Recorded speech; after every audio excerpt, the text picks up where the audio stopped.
Again, my name's Gabe Zollner. WMD has an interesting article. You might want to go Google it. I've posted it on my Facebook. Rand Paul, Hillary's Benghazi story unraveling. Well, you know, we know what unraveled because we heard him ask her specific questions which she denied having any kind of understanding or involvement in the transfer of weapons through Turkey into Syria. Yet emails that were surfaced shortly thereafter that were, I guess, hacked state otherwise. And, you know, she actually said it best when she said, "What does it matter?" And the reason that I think that statement is so profound, and she's right, what does it matter? No one will do anything about it. Who is going to charge her with a crime of perjury? Huh? You think that the less than honorable Attorney General Eric Holder will? Absolutely not. No one is going to charge her. So she was exactly correct when she said what she did. What does it matter? It doesn't matter. These people can get away with murder, and they have multiple times. Yeah, do you know how many people disappeared or got like shot in the back of the head and it was suicide during the Clinton? I think one of his best friends was found in a park with gunshot wounds to the back of the head, and it was a suicide.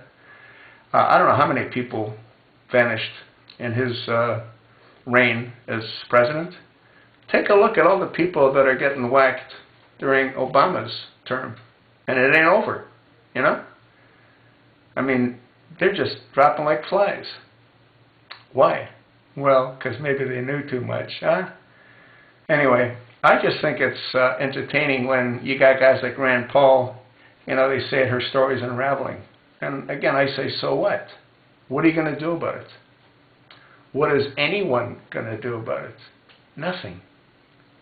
How come there's not one court that will listen to the evidence that Detective Mike Zulu uncovered with the cold case posse? There's not one court that'll listen to it. There's not one member of Congress that'll do anything about it. There's not one Supreme Court justice that'll look at it. Why do you think that is? Let me tell you why that is. This administration has its tentacles in everything. They can, and they have, gotten away with multiple murders. Obama is directly responsible for the slaughter of thousands upon thousands of innocent people throughout the Middle East. If he wouldn't be supplying the weapons through Turkey into Libya, Libya would still be controlled by Gaddafi. If he wouldn't be supplying the weapons into Syria at the rate that he is, then a lot of the Syrians wouldn't be slaughtered. The ones that are getting slaughtered are the Christians. That's also happening, by the way, in Egypt. I just read another article where, you know, they're having this crazy wedding and they're tearing apart a live chicken. That's part of their ceremony, I guess. They actually tear it apart and then they eat the raw meat of the dead chicken. Oh, and by the way, they're also raping Christians. Yeah, openly, like in the streets. And they've taken the law in their own hands, because that's, according to Sharia, acceptable. Yeah, they've hung a couple of people upside down and bled them and killed them. I mean, it's just crazy. It's the Christians that are being slaughtered in Egypt right now. They're also being slaughtered in Syria. And they're also being slaughtered in Libya. Now, Obama says that he's Christian. Isn't that amazing? Here you got a guy that says he's Christian, and he's given weapons to the rebels, which we know are Al-Qaeda and Muslim Brotherhood extremists. And they're the ones that are killing the Christians. Now, does this make any sense to you? That he could be a Christian? That doesn't make any sense to me. You know what I mean? But hey, what do I know? Huh? Yeah, what do I know? It's just insane. That's really what it is. Obama is an Arab. He is a Muslim extremist. And he wants to bring the caliphate right here to the United States. And that's what he meant in '08 when he said he's going to transform America. Nobody asked him to what. Anyway, I really thought that Benghazi would be the key. I've made many, many videos on that, and it probably would have been if it would have been investigated honestly.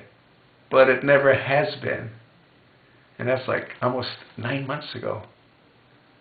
Yeah. Diversion, to distract, to deceive. That's what they do, folks.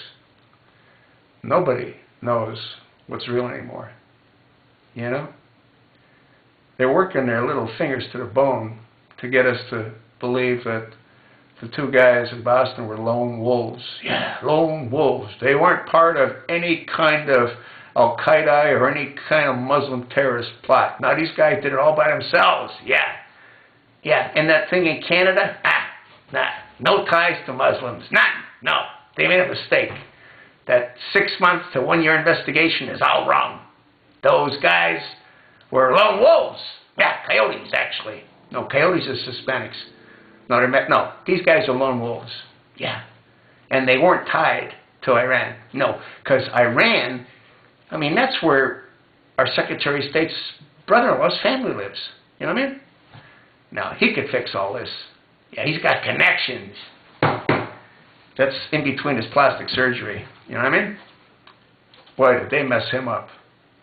You know, he should actually sue those doctors, because they did a shitty job on him, I'll tell you.